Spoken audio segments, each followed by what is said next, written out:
Hello guys, welcome back in this session. और राजस्थान अध्ययन में हम राजस्थान की ऐतिहासिक पृष्ठभूमि पूर्व मध्यकालीन राजस्थान के बारे में अध्ययन कर रहे हैं। पिछले वीडियो में हमने राठौड़ वंश के बारे में डिस्कस किया, जो कि मारवाड़ का राठौड़ वंश है, जिसमें मोस्ट ऑफ इम्पोर्टेंट क्वेश्चन जो बनते हैं वही क्वेश्चन ऐड किए। आज के इस वीडियो में बात करें दोस्तों, तो आज हम बीकानेर के राठौड़ वंश के बारे में डिस्कस करेंगे, जो कक्षा 9 की भाग फर्स्ट के अंदर राजस्थान अध्ययन में एनसीईआरटी में जो लिखा हुआ है उसके बारे में अध्ययन करेंगे। वीडियो को अगर पसंद आए तो वीडियो को अपने दोस्तों के साथ शेयर करना, लाइक करना। बीकानेर के बारे में जो दे रखा है वो जोधपुर के राव जोधा के पुत्र राव बीका ने 1488 ईस्वी में बीकानेर बसाकर उसे राठौड़ सत्ता का दूसरा केंद्र बनाया। यहीं से शुरुआत होती है कहाँ, कक्षा 9 की जो राजस्थान अध्ययन की पुस्तक है उसमें। और यहाँ पर दोस्तों बात करें, जोधा के पुत्र कौन है? राव बीका, जिनको द्वारा 1488 ईस्वी में बीकानेर बसाकर राठौड़ सत्ता का दूसरा केंद्र बनाया। बीका के पुत्र थे कौन? लूणकर्ण। इतिहास में इसे कलयुग का कर्ण कहा गया है और कई बार एग्जाम में ये क्वेश्चन पूछा गया है, कलयुग का कर्ण किसे कहा जाता है? तो ये राव लूणकर्ण को कहा जाता है, जो कि राव बीका के पुत्र थे। बीकानेर के जेतसी का बाबर के पुत्र कामरान से संघर्ष हुआ। तो बाबर के पुत्र कौन थे? कामरान, जिनका संघर्ष किसके साथ हुआ? जेतसी के साथ।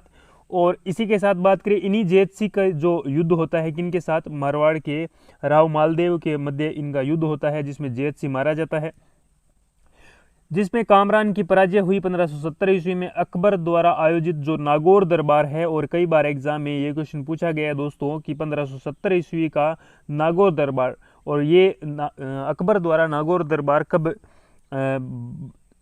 आयोजित किया गया, ये क्वेश्चन कई बार एग्जाम में पूछा गया है। और ये 1570 ईस्वी की घटना है। राव कल्याणमल ने अपने पुत्र राय सिंह के साथ भाग लिया था।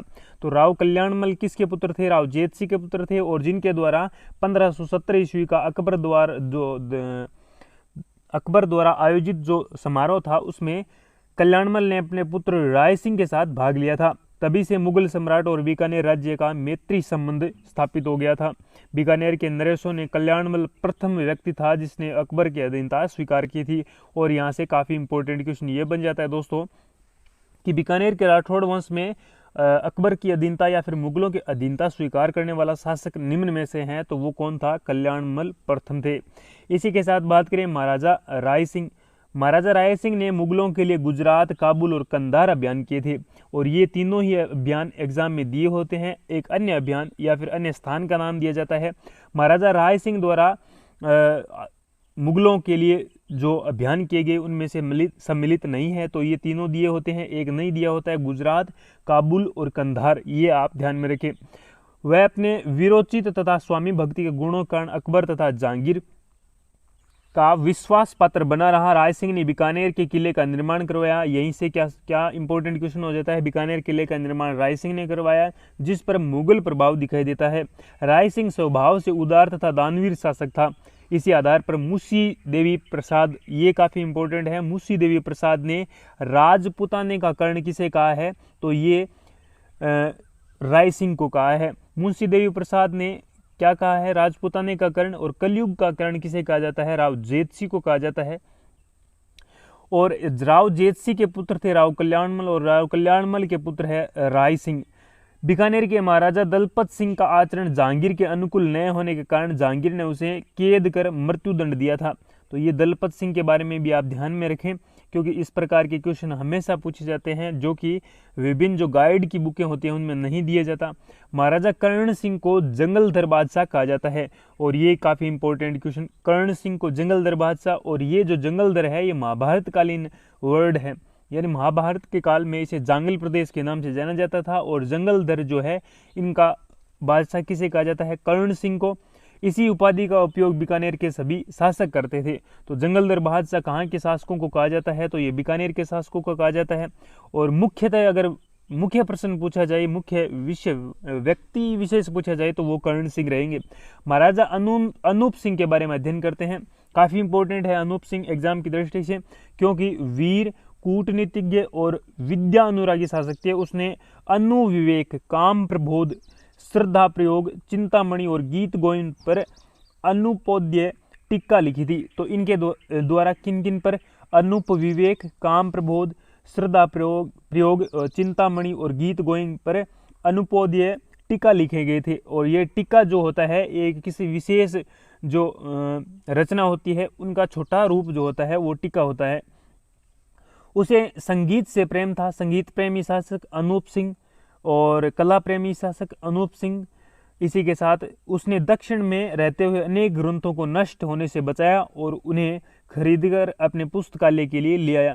तो जब ये दक्षिण अभियान पर थे अकबर के या फिर जहांगीर शाहजहां इन मुगलों के, तो उस समय क्या होता था कि दक्षिणी भारत में इन मुगलों द्वारा जो ग्रंथ होते थे उनको नष्ट करने की चेष्टा रहती थी और उन ग्रंथों को बचा कर कौन, तो दोस्तों अनूप सिंह अपने पुस्तकालय में खरीद कर ले आता और अपने पुस्तकालय के लिए सजा देता उनको। कुंभा के संगीत ग्रंथों का पूरा संग्रह भी उनने एकत्र करवाया था।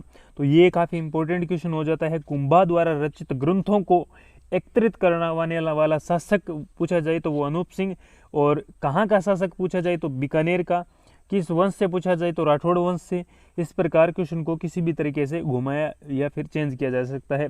आज अनूप पुस्तकालय ये कई बार एग्जाम में पूछा गया है, बीकानेर में स्थित है, हमारे लिए अलभ्य पुस्तकों का भंडार है जिसका श्रेय अनूप सिंह के विद्यानुराग को है। दक्षिण में रहते हुए उन्होंने अनेक मूर्तियों का संग्रह किया, उन्हें नष्ट होने से बचाया। यह मूर्तियों का संग्रह बीकानेर के 33 करोड़ देवी देवताओं के मंदिर में सुरक्षित है। तो 33 करोड़ देवी देवताओं के मंदिर, जो देवताओं के मंदिर है वो कहाँ पर है, तो ये ध्यान में रखिए बीकानेर में।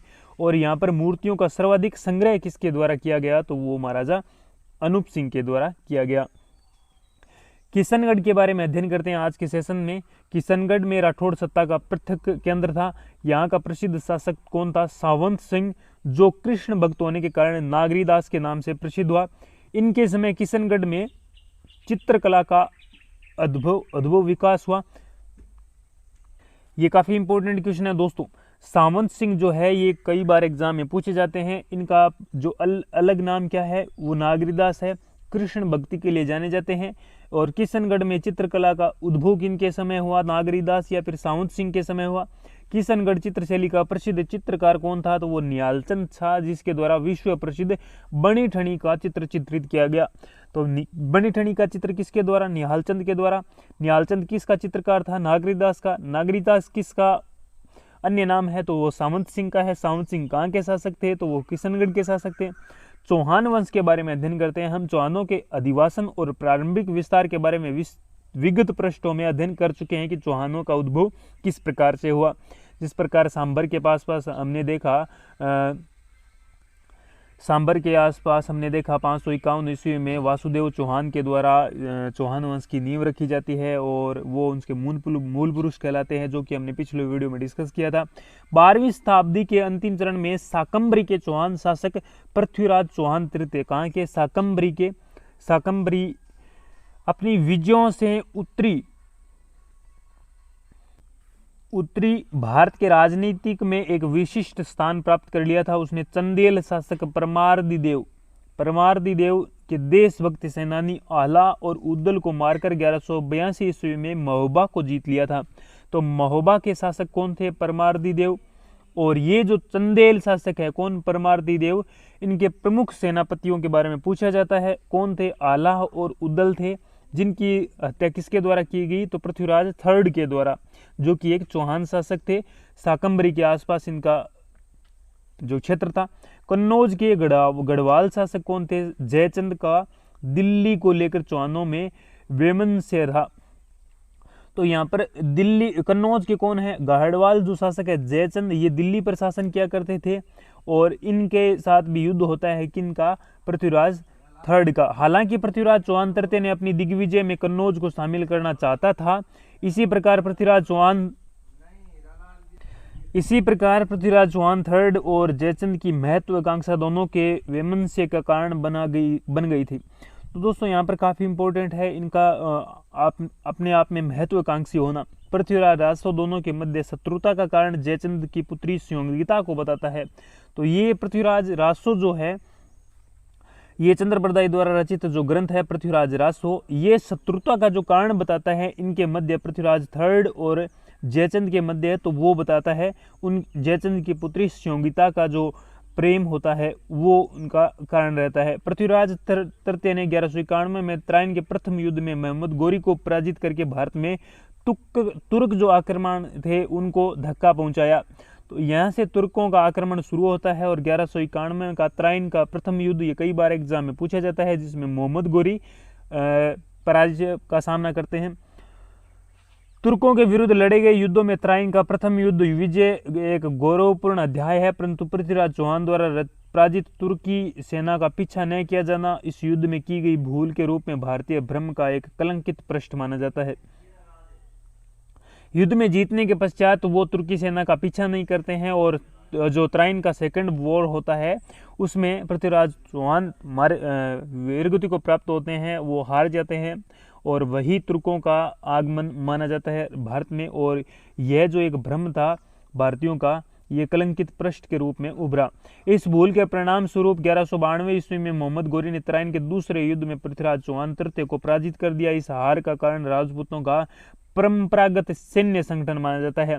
वो रूढ़िवादी सोच लेकर परंपरागत जो सैन्य संगठन रखते थे वो उनकी पराजय का कारण माना जाता है। पृथ्वीराज चौहान अपने राज्यकाल के आरंभ से लेकर अंत तक युद्ध लड़ता रहा, जो उसके लिए एक अच्छे सैनिक और सेना अध्यक्ष होने का प्रमाणित करता है। सिवाय त्राइन के द्वितीय युद्ध वह सभी युद्धों में विजेता रहा। वह स्वयं अच्छा गुणी होने के साथ साथ गुणीजनों का सम्मान करने वाला था। जयानक, विद्यापति, गौड़, वागीश्वर, जनार्दन, विश्वरूप उनके दरबारी लेखक और कवि थे। तो ये चारों पांचों नाम काफी इंपॉर्टेंट है। जयानक, विद्यापति, गौड़, वासीगर, वागीश्वर, जनार्दन एवं विश्वरूप, जिनकी कृतियां उनके समय के अमर बनाए हुए हैं। जयानक ने पृथ्वीराज विजय के अंदर आता है जय, जय से बन गया जयानक, तो ये जयानक आप यहाँ से याद रखें। और इसी के साथ बात करें पृथ्वीराज रासो, ये चंद्रप्रदाय द्वारा रचित ग्रंथ है। पृथ्वीराज चौहान का आश्रित कवि था, तो ये प्रमुख कवि में से माना जाता है। रणथंबोर के जो चौहान है वो नेक्स्ट वीडियो में डिस्कस करेंगे। आज का वीडियो यहीं समाप्त करते हैं। वीडियो अगर अच्छा लगे तो अपने दोस्तों के साथ जरूर शेयर करें, वीडियो को लाइक करें। Thank you, have a nice day.